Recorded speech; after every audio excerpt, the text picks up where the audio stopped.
The historic peace agreement was signed by members of the Philippine government and the Moro Islamic Liberation Front, or MILF. Officially, the document is known as the Comprehensive Peace Agreement on the Bangsamoro. Bangsamoro means the land of the Moros, which is the ethnic name of the Muslims. It gives the Bangsamoro the right to wealth and power sharing, the right to self-determination, but under federal control.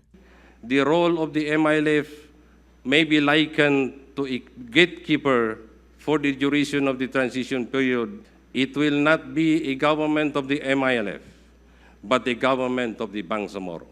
During the course of negotiations, several groups opposed the peace pact. In September of last year, some members of the Moro National Liberation Front, MNLF, sieged the southern city of Zamboanga, leaving some 200 dead and displacing thousands of residents. The uprising was the result of its leader Nur Masuari's dismay over the peace agreement because he claims this has bypassed a peace treaty that the government made with this MNLF group in 1996. The Moro Islamic Liberation Front, MILF, which represents the Muslims in the present peace agreement, is the biggest breakaway group of the Moro National Liberation Front, or MNLF.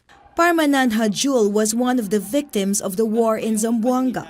Our house was just 100 meters away from the fighting between the MNLF and government soldiers. It was very traumatic for my family, and that is why I'm so happy that the peace agreement was finalized. I believe that there's always an intelligent and peaceful solution to a conflict instead of using violence.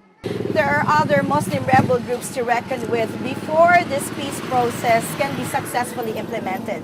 But the government, the MILF, and other stakeholders, including the church, are believing that this agreement is the key to a lasting peace and progress in the predominantly Muslim region of Mindanao. Bishop Ephraim Tendero of the Philippine Council of Evangelical Churches says Christian involvement for finding peaceful solutions for the decades-old conflict in Mindanao helped end the insurgency that left an estimated 150,000 people dead since 1970. They consulted with us, and in that consultation, we had a no-holds-barred discussion. There will be freedom of religion, freedom of worship, freedom of expression. That will be guaranteed. Then the Muslim leader said, "Can you pray for us?" Can you imagine a Muslim leader asking a Christian bishop to pray? The Philippine Congress must approve the peace plan before it can become law. Philippine President Benigno Aquino III fully supports the peace plan and gave a warning to anyone who attempts to derail it. I will not let peace be snatched from my people again. Not now, when we have already undertaken the most difficult and most significant steps to achieve it. The Comprehensive Peace Agreement has the support of the President and perhaps Congress. But because of the opposition from the different Islamic groups, it may still be a long and tough journey before peace in southern Philippines can finally become a reality. Lucille Talusan, CBN News, Manila.